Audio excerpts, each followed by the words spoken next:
Good morning. Now, legend has it that there once was a great king in India who had everything that you could possibly wish for.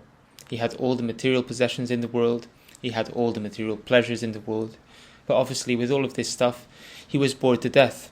He didn't know what to do with his time and with his resources. So he put out word that he would repay any man, woman, or child who could cure him from his boredom. Lots of people came and tried, artists, singers, dancers.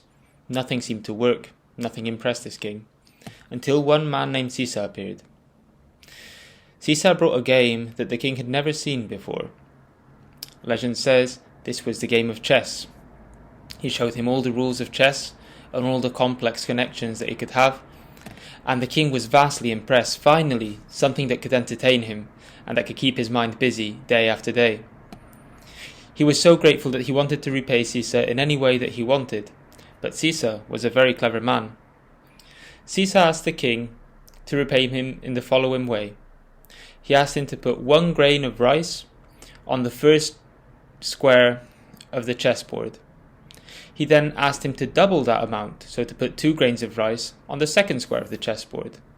For the third square, he asked him to double that amount again, so the double of 2 is 4.